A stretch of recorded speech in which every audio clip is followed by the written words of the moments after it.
also the capacity of good people to make bad decisions is sort of much under thought about or underestimated in some ways. So we often think about, when we think about risk management and we think about things that go wrong in organizations, we often very much tend to focus on bad people doing bad things and how to try and keep bad people out of the organization, and if they are in, how we kind of stop them doing bad things. But so many things that you see go wrong are the consequences of good people making the wrong decision. That's Richard Fenning, and this is the All Things Risk podcast.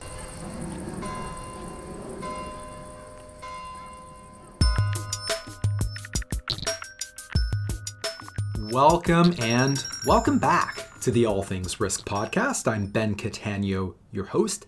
This is my show where we use the lenses of risk and uncertainty to understand ourselves and our world a little bit better.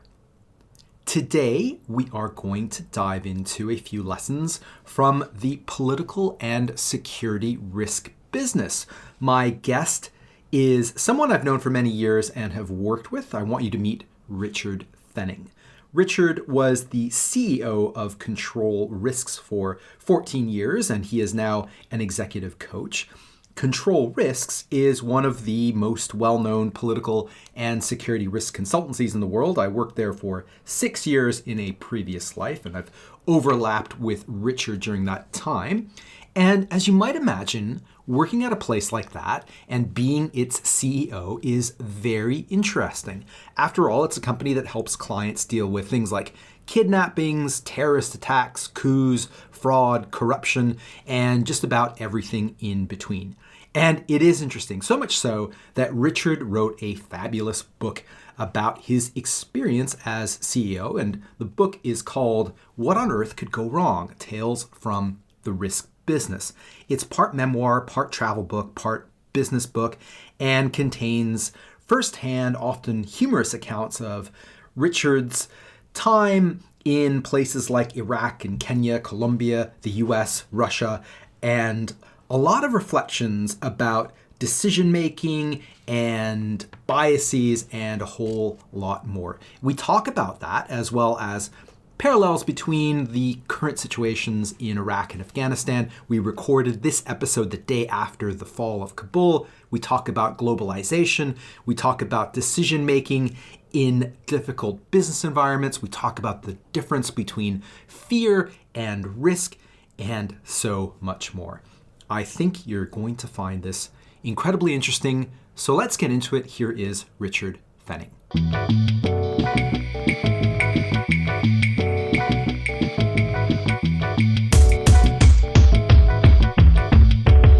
Richard, welcome to the All Things Risk podcast. This is the highlight of my day, and it's wonderful to have you on the show. Thank you, Ben. It's great to be here. Thank you. And it's been a while since we've spoken, so this is also another treat. I want to get into your book. Before we do that, it would be great if you could just give a little background pen portrait of who you are and what you do and all of that good stuff. Okay. So what I do now is I now work as a executive coach and advisor to senior executives, and been doing that for about 2 years. But I guess the reason why we're having this conversation is I spent the best part of 3 decades working in the risk consulting business, the risk industry, as you might call it. And that time was spent with a firm called Control Risks, where for a while at least we both overlapped. And I fell into that world slightly by accident in my late 20s. And I had previously had a brief career in the consulting industry in what is now PricewaterhouseCoopers, but was an earlier iteration of that firm for a while. Spent some time working in London, some time working in Japan, and stumbled across Control Risks and thought, this seems a little bit more interesting. I'm going to give this a go. Never really in the anticipation that I would spend what turned out to be the whole of my executive career there. But I did. I was lucky enough to spend 14 years as chief executive leading the firm, which coincided with a period of enormous expansion for control risks, which in turn was coincidental with the sort of heyday of globalization. Also the heyday of the kind of 9/11 wars and the rise of China and the whole kind of digital transformation of the economy. So my timing was entirely fortuitous. I just happened to stumble into an interesting career at a time when the world was pivoting and kind of risk and opportunity were sort of recalibrating each other in terms that businesses hadn't previously had to deal with. Anyway, I very fortunately rode that wave for as long as I could, and after doing it for a very long time, decided to hang up my boots a couple of years ago.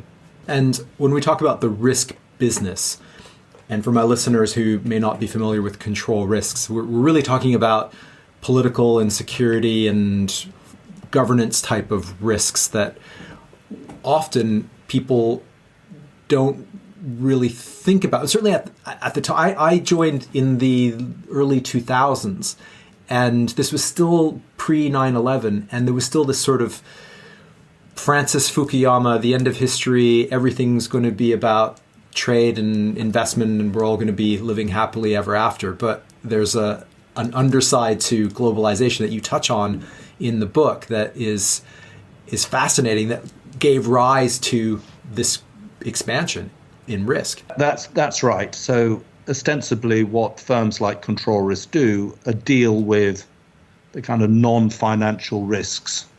And that's a slight misnomer, because of course everything has financial consequences and financial considerations, but it's the kind of external and internal risk environment that isn't necessarily core to what the business is trying to do, but can have a material impact on it. So, as you say, that environment is how geopolitics shapes the opportunities and the environment in which people are going to work. It's how arbitrary political decisions affect the regulatory environment that organizations have to contend with.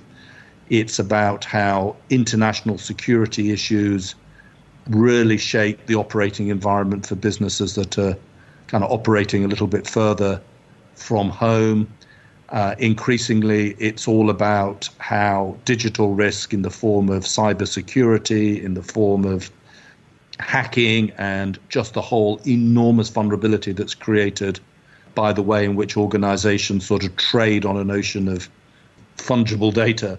All of those issues have kind of come into focus, plus, human malfeasance in all its forms, organized crime, corruption, fraud, insider trading, whatever it may be. It's that whole kind of rich environment that organizations have had to live in for a very long time. But I guess in those pre-9/11 days, they were very much seen as things in the sort of peripheral vision of organizations. And I guess what's happened since then is they've stopped being peripheral, and they've become much more central to how kind of senior executive teams have to kind of think about the world when they're thinking about the success of their organization in the future. And I guess I was, as I say, fortunate to be there when they went from being the sort of also-rans on the risk register to being some of the things that can really upset the apple cart if not anticipated or indeed not handled well when they manifest themselves.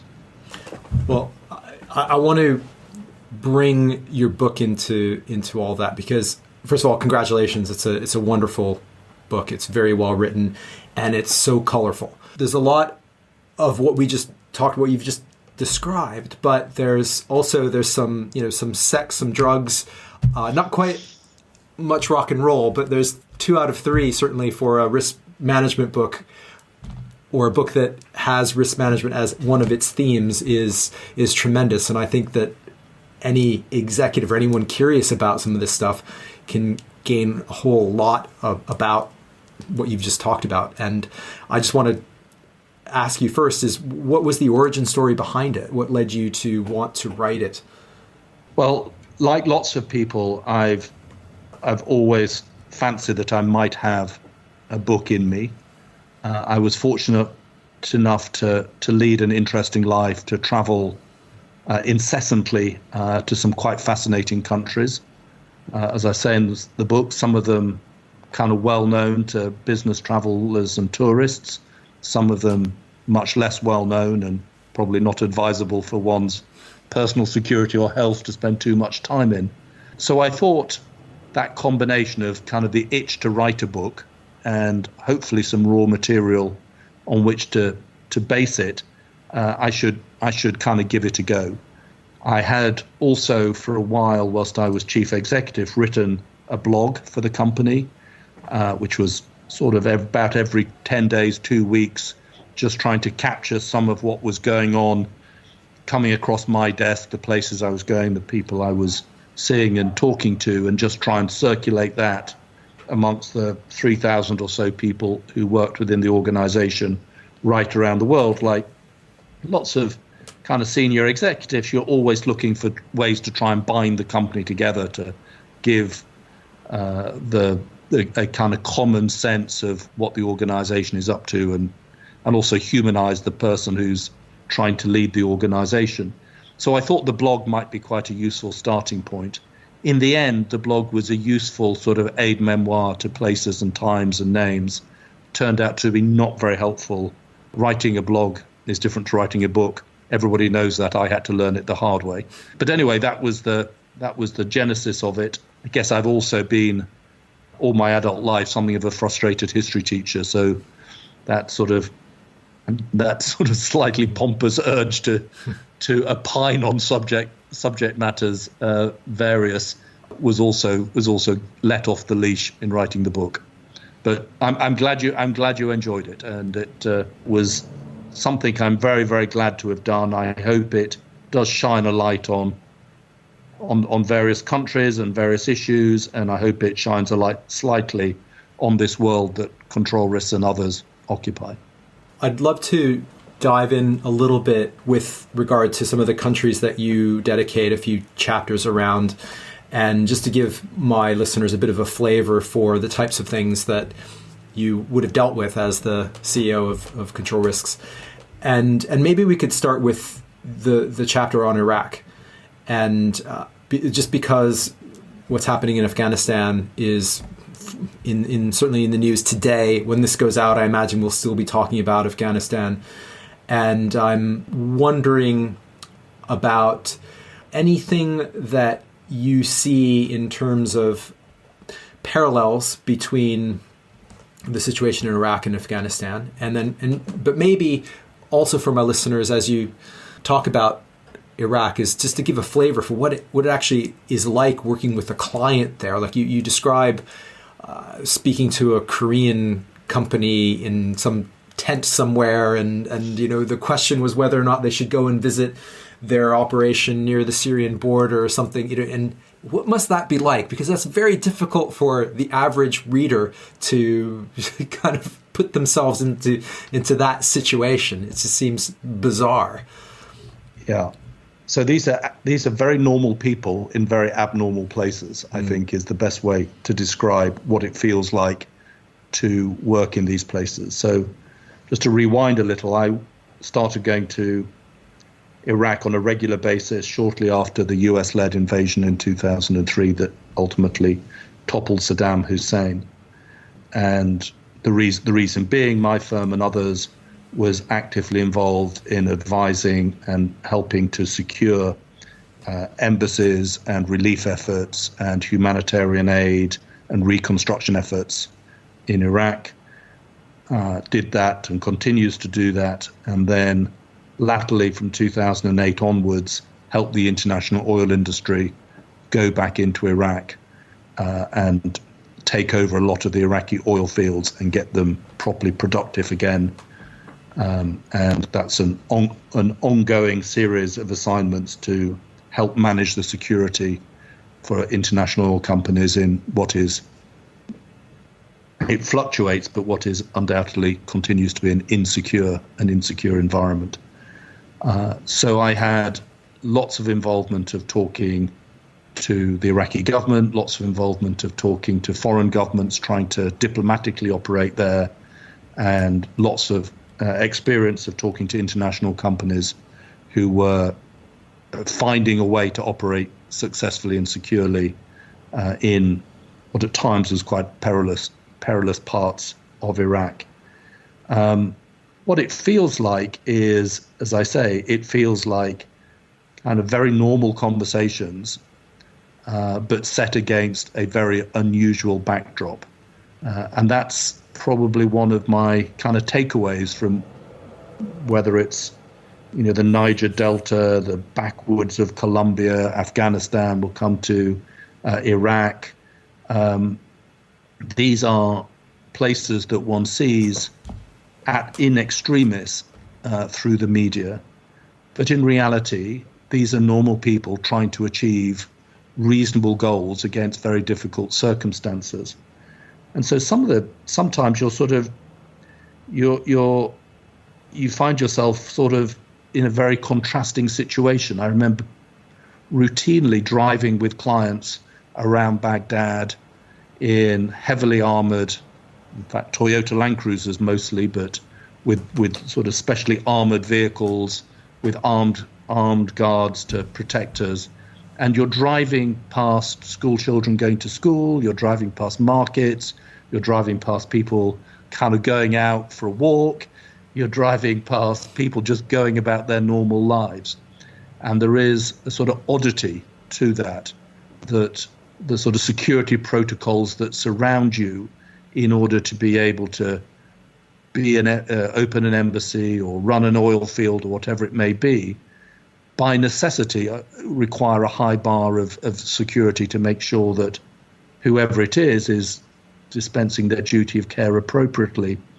And yet for everybody else in the country, everybody whose country it actually is, they don't have all of that, and they're just going about their kind of normal lives. And there's this often strange juxtaposition which can make you feel a little uncomfortable, a little awkward, but also, I think, just gives you this sort of fascinating lens on what happens when a series of much bigger countries step into the affairs of a smaller country. And the parallel between Iraq and Afghanistan, I think, is very pertinent, because what always struck me in Iraq was just how soul-destroying it was, particularly for young Iraqis, growing up in an environment where a nominally rich country, Iraq, it's a relatively small population, it's vast hydrocarbon reserves, geographically easy for that oil to be exported, technologically very easy for that oil to be taken out of the ground, notwithstanding the shortage of water that's needed to sort of keep the oil fields in good condition. But it's got many, many advantages as a country. And yet, as a young Iraqi, it just felt dreadful that years after the deposition of Saddam Hussein, billions of dollars of the country's wealth had been stolen, corruption was rampant, electricity didn't work, there were very, very few jobs for a very young population. And life could be very, very tough. And the way culturally it works in countries like Iraq is that the ability to sort of do many of the things we take for granted, like get married, have a family, all entirely dependent on your economic ability to be able to afford to do that, which in turn is reliant on you getting a job. And if none of that is possible, life just gets stuck. And it gets stuck in a sort of vortex of kind of frustration and antagonism and resentment. So what always surprised me was not that so many young Iraqis went off to become terrorists. It was that so few of them did. And that may sound a very harsh thing to say, and I don't mean it with any form of criticism of Iraq. In many ways, I think it's extraordinary that more people do not turn to violence in those situations, because none of this is their fault. Most of them were small children, probably when the invasion happened. They have no sort of culpability in the mismanagement of their country, but they bear the consequences of it full square. And one sees that, I think, in Afghanistan too. So, we're having this conversation on the day after Kabul fell, because in what seems like lightning time, the Taliban have toured around the country and basically sewn the whole place up without really having to fire a shot. And so we may question, well, how can these ungrateful Afghans sort of not be, after all this money that's been lavished on them by the US and others, how can they possibly enable this to happen? Well, kind of why wouldn't they?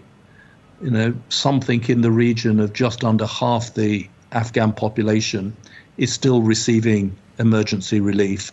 Still, endemic poverty is absolutely the kind of central experience of most Afghans in the countryside, most Afghanis in the countryside. So the idea that the Taliban turn up in your village or your town or your province or whatever and kind of cut a deal for you to support them, it's not surprising at all, really, when you see at close quarters how these people live. On the other side, I'm not at all surprised that America has decided to cut its losses and go. What I suppose is surprising is the process of disengagement seemed quite chaotic in the end, with some tragic consequences. But, people talk about, well, hang on, America has continued to support Korea and Germany, with South Korea and West Germany, originally Germany, with its sort of military backstop for years and years and years. Well, it has, but both countries were kind of going somewhere. Afghanistan just hasn't been, outside the bubble of Kabul, probably, just maybe one or two of the other cities. So I suppose years, and having been to Afghanistan in the past and been to Iraq much more regularly, and the two countries are by no means directly comparable, but there is something about that just sense of, for young people particularly, that sense of frustration, that sense of none of this is designed for me. Whoever's benefiting from this, it certainly isn't me, and it's not my neighbors, and it's not people like us. So in that sense, what is happening tragically does not surprise me. And I suppose that if you're an oil company, or this is the other thing in Afghanistan, which I think is a rather big difference between Iraq and Afghanistan, is the lack of foreign investment. At least in Iraq, there are opportunities in the oil industry. But if you are looking to operate an investment successfully in one of these types of environments, and you're a oil executive and your executive team are, a bunch of Texans who may have not had much experience in that environment, what distinguishes those who go into a place like that and succeed to those who don't, or should maybe never have been there in the first place, or not even consider going to a place like that? I think size matters. I think where you see oil companies operating successfully in Iraq is because they have the sheer wherewithal to be able to create an environment that is essentially secure for their employees. And by employees, that's petroleum engineers who come from Texas, and it's also Iraqis who the majority of their workforce is Iraqi, who come to work for them.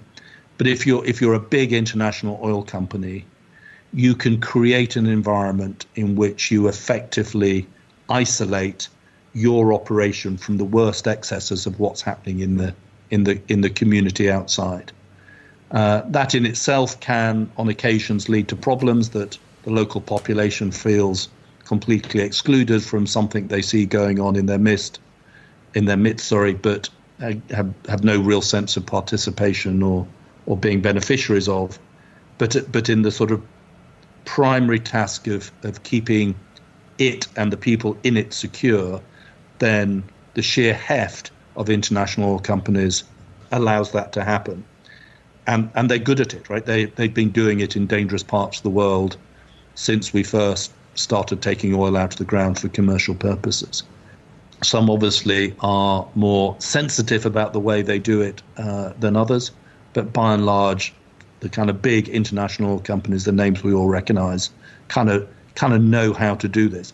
That doesn't stop things going wrong, and obviously being ready for the unexpected, both from a security point of view and from a political point of view, and being able to kind of handle those kind of situations when they occur is a key part of their ability. And it's kind of what I was saying at the start of this conversation, that these are skills and sort of baked in abilities that big international companies, many of them now have, that possibly a generation or two ago just didn't have in the same way. And would you say that the distinction between, say, decision making from the point of view of a government like the U.S. government or the coalition of countries involved in Afghanistan, the task is much broader, isn't it? What they were trying to do versus operate an oil concession, and the decision making is much more complex. It's complexity of a completely different order. Having said that, having worked with and spent time in close proximity to oil executives in Iraq, that feels pretty complex too, because you are a political player. You are paying royalties or tax to the Iraqi government.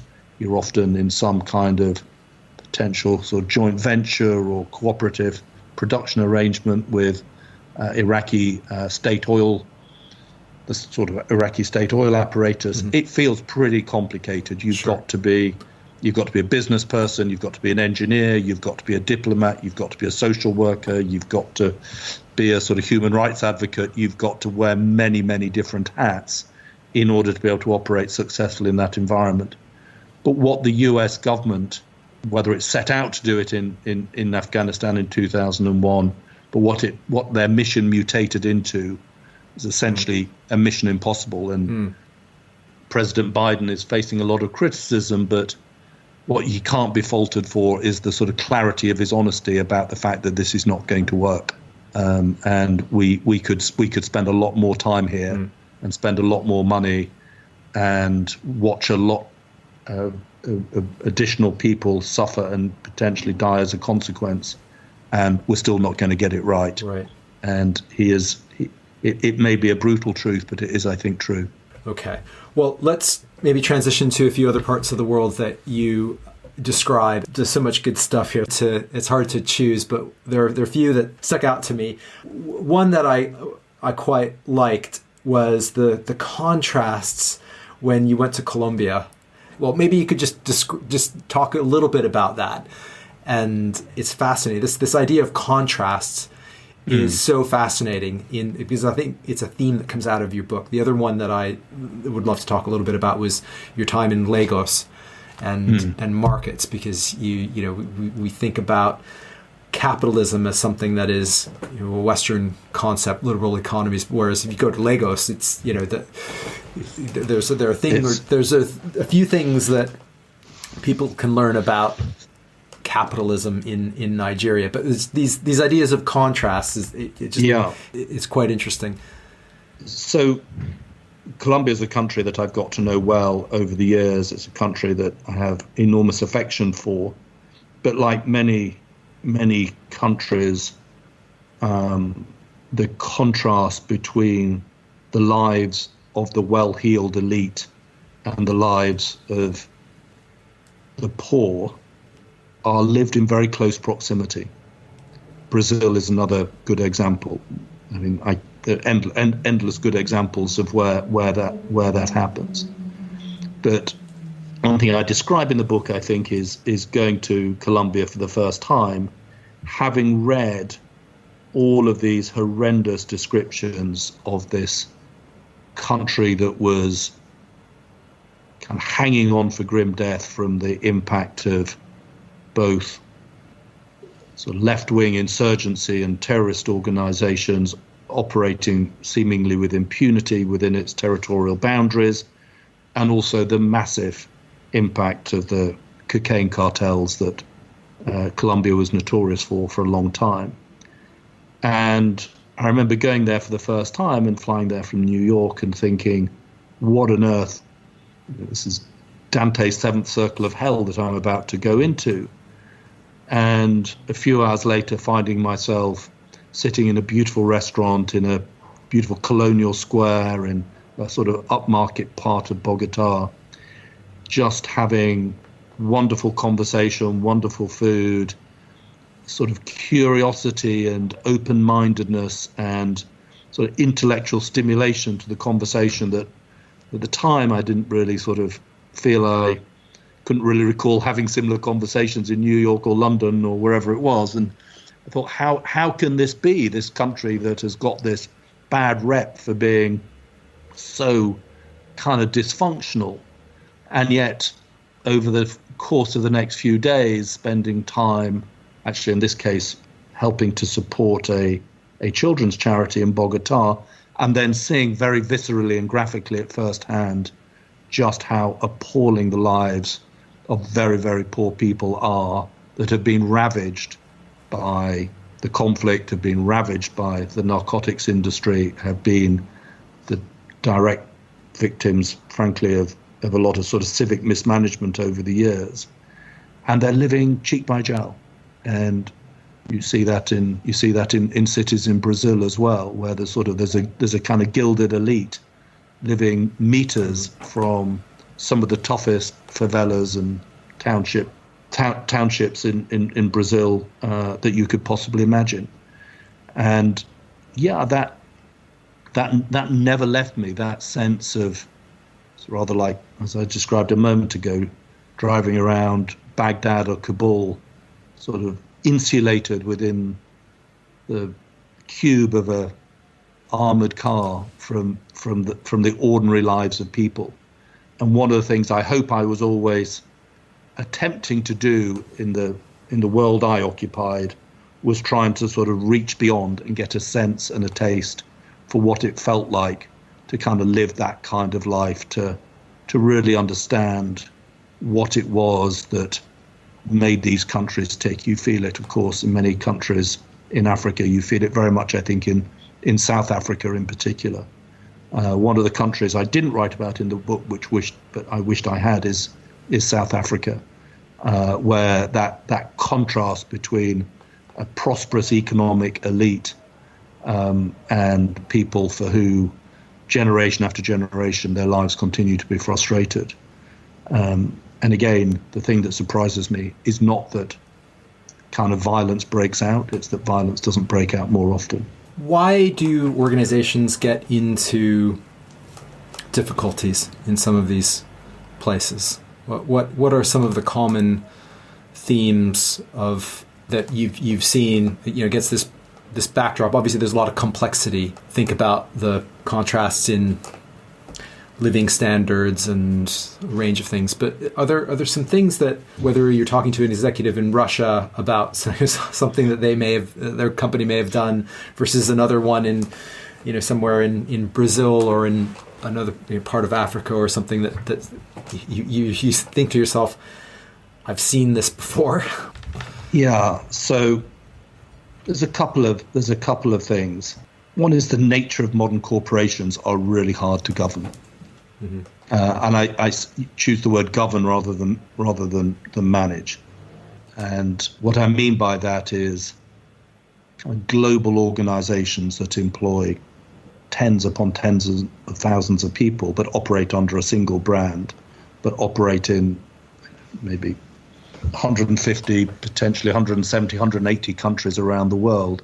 They're really, really hard to know exactly what is happening in every part of the organization.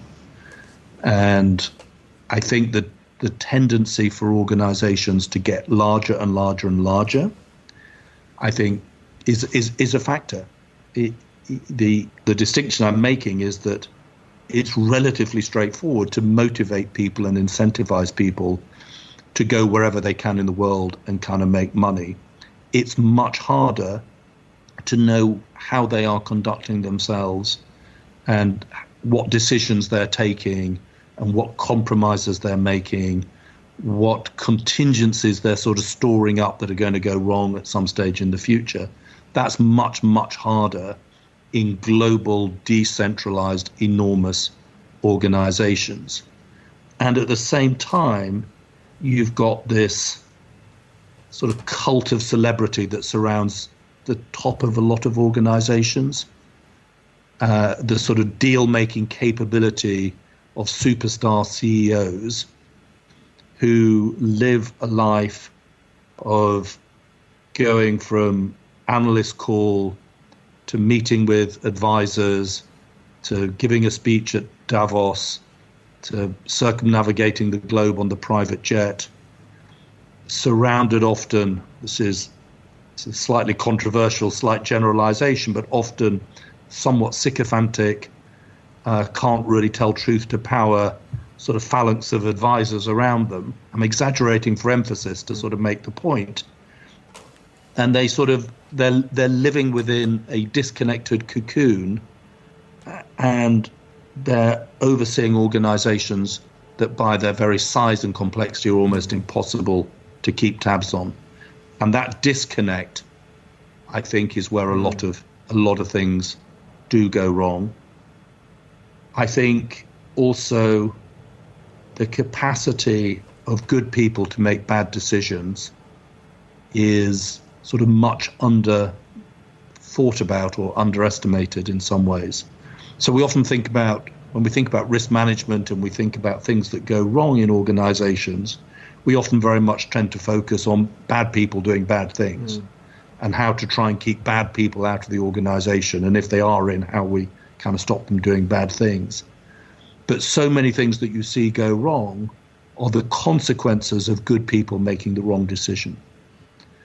And the reason often for that, in my experience, or my observed experience, is where the sort of lack of diversity in decision making, whereby people will go along with decisions that some possibly quite loud voice inside their head is telling them is crazy. But there is kind of that sense of groupthink and, well, everybody else sitting around this table seems to think this is a good idea.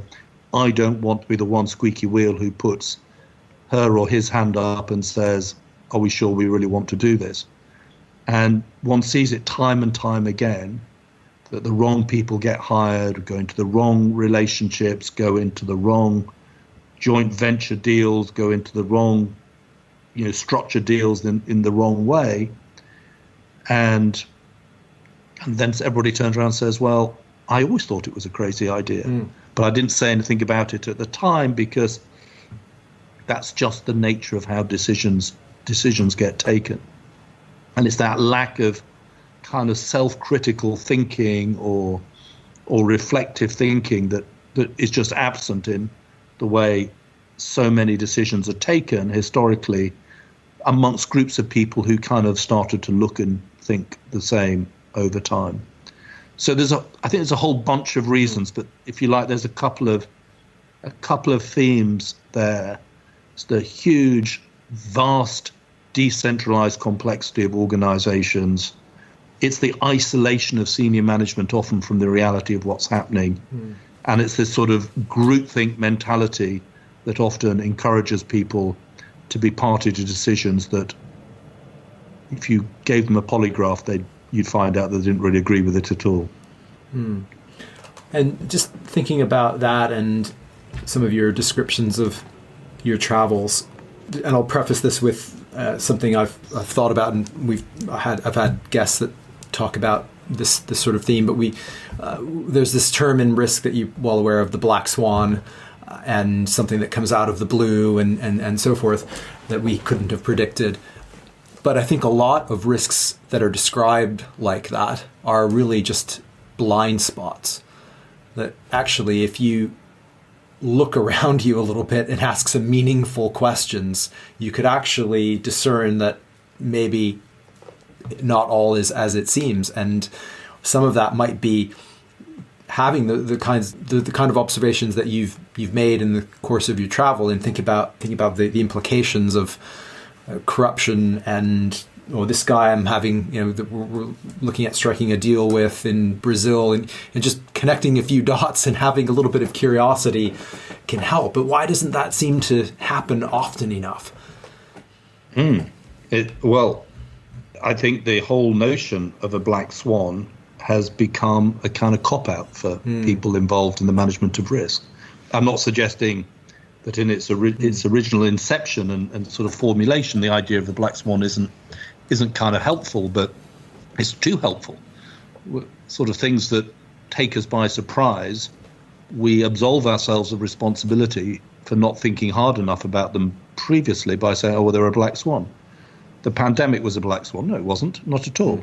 People had been talking quite openly and quite in thoughtful fashion about what would happen with some possibly influenza-like rather than the coronavirus, but nevertheless close enough epidemiologically for this to be a kind of known risk that the world was running. And we'd had some dress rehearsals in SARS and Ebola and Zika and other things in different parts of the world. It wasn't a black swan at all. The idea that the Afghan army was not going to stand and fight and that the president was going to hop off to Uzbekistan at the first opportunity is not beyond the wit of the imagination of the collective brains of the security establishment in the United States. The smartest people I've ever met work there. So I think the idea that we can blame the fact that we just don't have, as human beings, the kind of cognitive capability to imagine these things is kind of not right. But there is something about encouraging organizations to think differently, to organize themselves in ways that is more internally challenging to the decisions they take. And the counter to that is that becomes anti-entrepreneurial, it becomes anti-commercial, it slows down decision-making, that, risk is an essential component of kind of what we do. That's true. I'm absolutely not advocating that remove the taking of risk from either from our daily lives or our daily commercial lives. But there's something about the quality of decision-making that enables us, I think, to take risks with better probability that the risk is going to pay off in the way we want it to and not in the way we don't. I think it's kind of all too easy to sort of get into a world in which we try and feel that our duty or our job is to eradicate risk. It's not. It is the rocket fuel kind of gets us going as human beings. And one of the things I talk somewhat flippantly in the book about is the first time our ancestors ever went on a mammoth hunt. It was not, had they done a kind of cost-benefit analysis of the risks associated with mammoth hunting, they would have stayed by the cave and drunk from muddy puddles and picked berries and kind of collected twigs. They wouldn't have done something as insanely dangerous as try and kill a mammoth. But there is something about the sort of progression of society, there's something about the advancement of human beings that has got really, really good at taking risks over the years. What I don't think we're doing well necessarily all of the time is understanding the sort of strange environments in which we're now making some of those decisions. And you mentioned a moment ago the kind of raw capitalism that you see on the streets of Nigeria, where people with very, very little ingeniously adapt themselves to be able to kind of sell almost anything to anybody.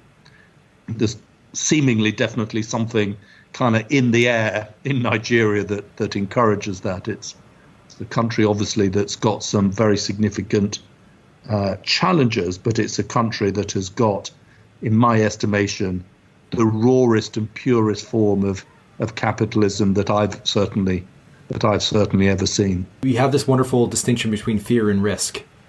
And before we get into that, and thinking again about your travels, maybe something that's in the book or not in the book, but was there ever a time that you were genuinely quite afraid in an environment that you were in a country that you were in, that kind of shook you? One or two for sure, yeah, and that was just sort of close proximity to violent things that were happening, and a little bit of that in Colombia, a little bit of that in Iraq, a little bit of that in Libya, a little bit of that in Nigeria.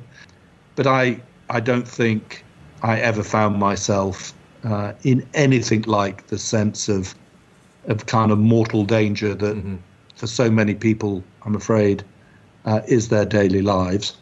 I do describe in the book the process of not necessarily becoming braver over the years, but becoming slightly more accustomed to taking those sorts of risks, i.e. being in countries that you watch on the news and think, crikey, I never want to go there. And then you kind of go there and you think, actually, this is okay.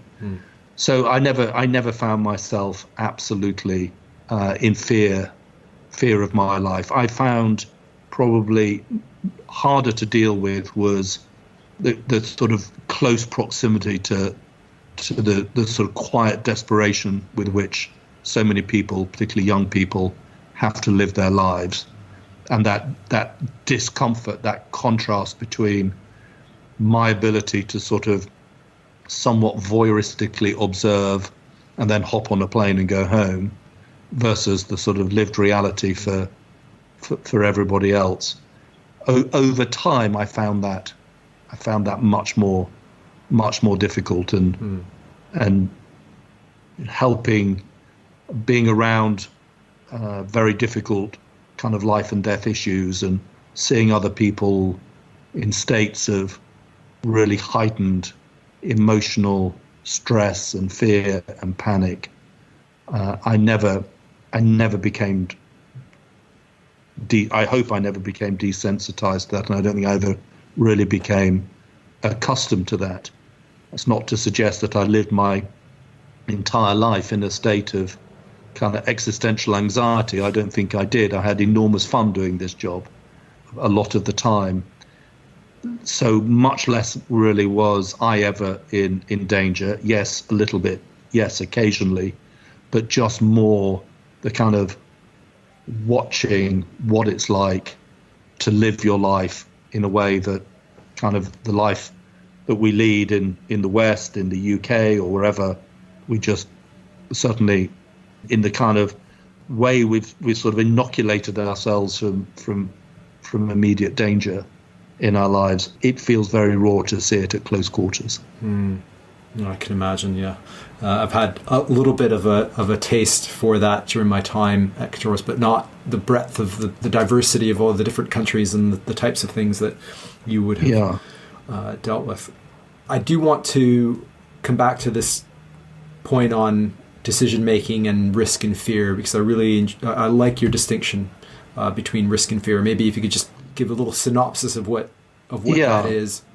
So the distinction I try to draw in the book is, as you say, between risk and fear, and often people use those two terms somewhat interchangeably, or use them not interchangeably necessarily, but they kind of blend them together in the same sentence or the same process of describing something. And what I mean by that is that risk is a much more scientific process. So calculating the odds of some adverse event happening, perhaps, is a reasonable way to describe it. But it uses that sort of cognitive part of our brain that we can press the on button and we spark it up, and it kind of draws up a ledger of likelihoods, and we're thinking about it intellectually, we're thinking about it in a scientific or quasi-scientific way, and we determine whether something is going to happen in the same way we determine whether a particular racehorse is going to kind of win a race by kind of looking at data that we know about that course, that horse, that jockey. There's lots of stuff that goes into deciding the odds on a horse, and that's kind of the process of kind of thinking about risk. Fear is much more of an instinctive process that is kind of left behind in our bodies from a much earlier age, and it's that sense where you suddenly feel rather than think that we are in danger, and we get those strange sensations in our stomach, what we call the collywobbles, and that's adrenaline coursing around our body because something has triggered our flight or fight response. and the body has decided already that we may have to either run away or fight, and what either situation needs is a massive dose of adrenaline, and so our adrenal gland is pumping this stuff around us, and we don't make any of these decisions, not consciously. This is happening somewhere else in our brain that we don't switch on or off. We feel hair standing on end, and that's because our ancient furry ancestors used to make the fur on their body stand upright to make them look big. You see cats and dogs doing it to this day, obviously. So there's all these very, very early primeval things happening in our body when we sense fear. We sense what we think is danger. And now, obviously, that was when life involved roaming the woods, trying to kill a deer. The woods were also full of bears and wolves and saber-toothed tigers and other early versions of ourselves. That was a very useful skill to have. But it still plays out. We still get this sense of being fearful of things that we might not.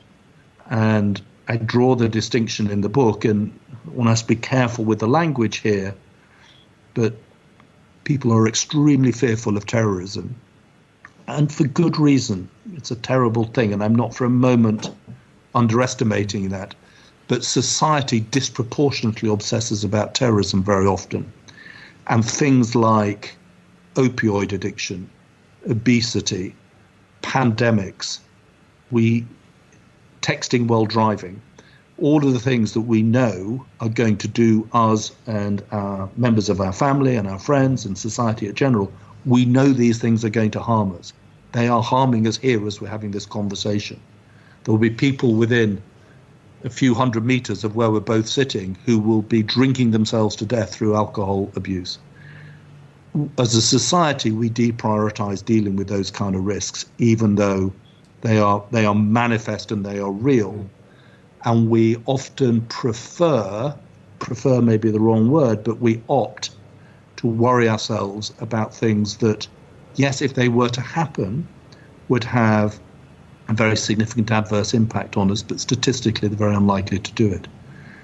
And that's the distinction between kind of risk and fear. It's not a perfect, it's not a kind of copper-bottomed distinction, but it's a useful way, I think, particularly for people who are involved in the management of risk, to try and explain why sometimes you look at the risk register of an organization and it's stacked full of things that are potentially could harm the organization and need to be dealt with and thought about, and then undervalues or under-registers the things that are realistically going to do it. And I used to routinely talk to executive audiences about terrorism, and it was a very popular subject. People have, understandably, really want to know more. What they often want is to be scared. That it's a sort of they kind of actively want you to tell them that the risk is kind of real and present and imminent. And then if you say to them, it is in some ways all of those things, but the chances in a room of 200 senior executives, the chances of one of you at least going to jail for securities fraud is much, much higher than you being affected by a terrorist event. They just people just don't want to know. No, they don't. And why do you think they want? These executives want to be scared a little bit by a terrorist. Is it just something? Is just that need to explore that the adrenaline rush can be a bit addicting, and there's no such rush with regard to you're going to jail for fraud. It also, I think, it also doesn't require you to do anything. There is certainly something about the slight frisson of thinking that we live in a kind of risky environment, and people have a sort of curiosity about that. I think that's just kind of watching horror films tendency, right? That's I think just part of the way we're wired. But I think why do people flock to a talk on terrorism rather than about fraud or corruption or opium addiction, opioid addiction or whatever? it's because that places an onus on you to do something different in your own life or in your own organization. Whilst the idea of something bad happening over which you have no control is in some ways a more comforting. It's less demanding on you as an individual. I think it's buried deep in there somewhere. I don't something claim freeing to really about understand. it. Something freeing about it. It's fascinating. The other thing that you discuss a little bit about is prediction, and you've got a chapter called "The Perils of Prediction." I think is what it's called. And be honest, I've always had a bit of a I have a visceral reaction to the World Economic Forum's top 10 risks, or whatever the thing of the day is, these marketing things, because they're wrong. But people don't care that they're wrong. They'll buy the thing the next year. They'll go to the webinar, download the World Economic Forum thing. Just wonder if you just touch just briefly on prediction. We love predictions. We have an absolute love of predictions, and you're right. We don't really care if they're wrong, and we don't even care if they're so self-evidently obvious that a small child could have thought them up. You see them all the time. It says 9 out of 10 executives think that cybercrime poses a real threat to their organization. Well, go figure, Sherlock. Well done. That was amazing to figure that one out. So what I'm not against is the idea, as we've talked about already, about thinking through kind of scenarios of what might go right and what might go wrong.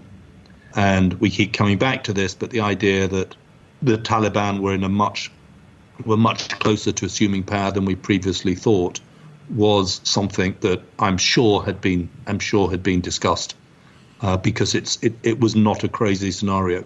So I'm all in favor of doing that. I'm just wary, having fallen victim to this myself, of falling into the trap of making predictions about what's going to happen next. And the example I use in the book is going to Libya during the Arab Spring, when Gaddafi was overthrown and then later killed, and what was going to happen next in Libya.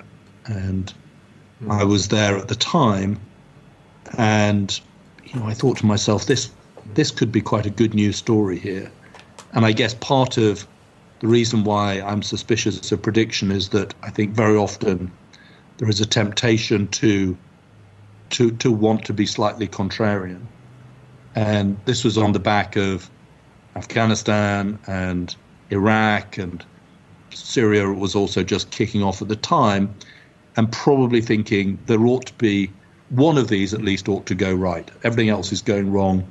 So there's a sort of confirmation bias. You kind of want to think this might work out, so you go hunting for pieces of data that support your thesis and sort of ignore all the rest.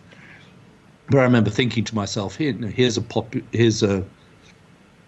country that's been misruled by the Gaddafi regime for a long time, but it doesn't seem to have the kind of underswell of sort of radicalism, either religious radicalism or sort of propensity to sort of violent activity that many other countries, possibly in the Middle East and elsewhere, have.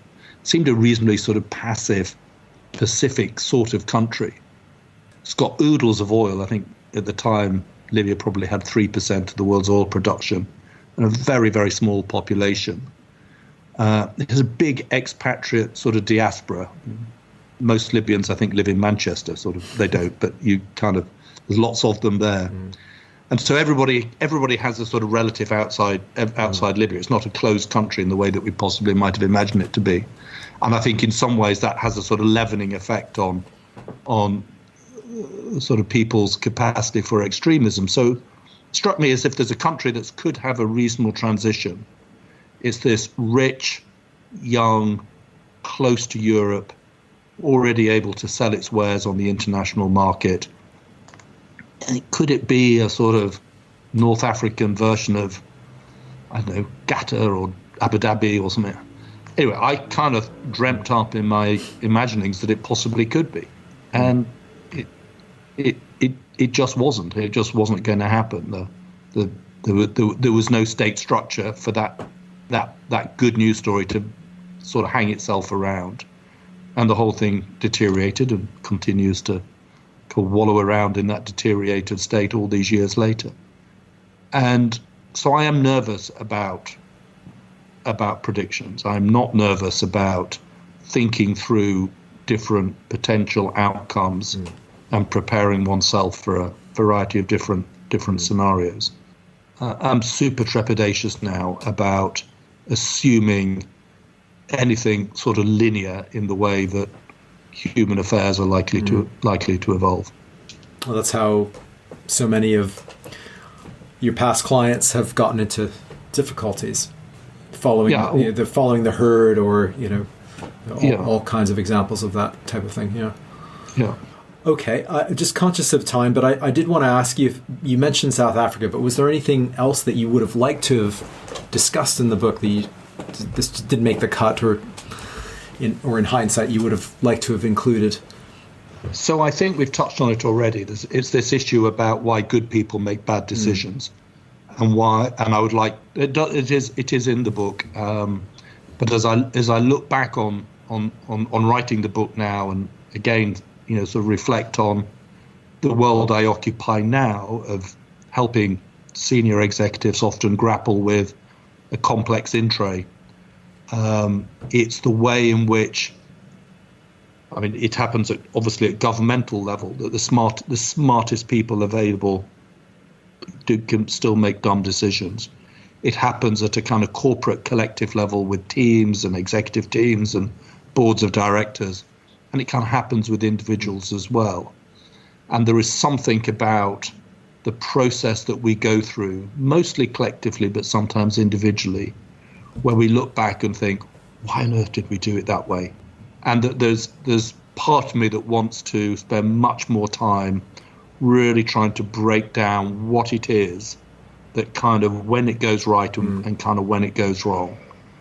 And again, I'm not looking to try and find foolproof ways to always make the right decision, because that negates the power of risk taking. If it's always going to be successful, then the sort of impetus and the propulsion that comes from risk taking, there's got to be the opportunity for it to go wrong in order to bring the best out in people. I believe that.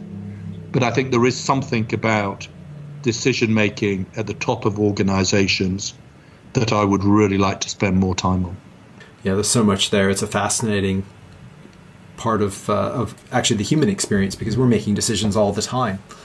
Yeah, and it's that point about good people doing the wrong thing. Bad people doing bad things is criminology. That's kind of got its own. That's kind of got its own. It's got its own faculty already. But it's why good people do dumb things that really fascinates me. Right. Yes. And the bad apple hypothesis, anytime something goes wrong, is always, it always feels like a cop out. Yeah. Well, lastly, I wanted to ask you whether or not you're optimistic about the future, the state of the world, where things are generally going. Just an easy question. Yeah, I think I am still optimistic about the way the world is going. It's easy in this business, in the risk business, as we kind of described it at the beginning of our conversation. It's easy to sort of spend a lot of time consuming a almost exclusive diet of bad news and conclude that that's all that ever happens in the world. Rather like the apocryphal story that the Queen always feels that the world smells of fresh paint because everywhere she goes is just being painted. So she thinks that's what the world smells like. It's easy in our business to feel that all that ever happens is that we lurch from one crisis to the other. But I look back actually no further than just over the last 18 months of the pandemic and for all the terrible things that people have had to endure, the adaptability, the innovation, the change, the fact that people now realize that you can kind of make strategy on the hoof. You can do remarkable things with organizations, and people can adapt and change in ways that we probably never thought they could. We could look back on the last 18 months and be very miserable about humanity, but there is, I think, there a glimmer of optimism, a glimmer, more than a glimmer, of hope that the sort of inextinguishable capacity of human beings to find advantage out of adversity is pretty strong. Wonderful. I think that's a great place to wrap up. Was there anything that you wanted to mention that you didn't get a chance to? No, the book is called What on Earth Can Go Wrong. I was just going to ask that. I'd feel as if I had sold my publisher short if I didn't mention the title of the book. But no, it's been a real pleasure having this conversation, Ben. Thank you very much. No, likewise. And the book is available wherever books can be found. Pretty much, yeah. All right. Okay. Yeah. Richard, this was wonderful. Thank you so much. I really appreciate this, and I'm sure my listeners are going to find this fascinating. Great. Thank you, Ben. All the best. All right, I hope you all enjoyed that. Do pick up a copy of What on Earth Could Go Wrong. It's very well written. It's both entertaining and insightful, and it has received some great reviews, and justifiably so. Links are in the show notes. And one of the things that the book and this conversation left me pondering is that perhaps globalization is failing, or failing in parts, or failing altogether, because perhaps it's been a bit too insulated, and that's created those contrasts that we referred to in this conversation. Anyway, food for thought. As always, if you've enjoyed this episode and if you enjoy the show, please share it. It doesn't cost you anything. It helps us out a lot. And do subscribe if you have not yet done so. If you have any thoughts, feedback, suggestions, drop me a note. allthingsrisk@gmail.com is the best place to do that. That's it for now. We will be back soon. Until then, and as always, don't forget, risk is life.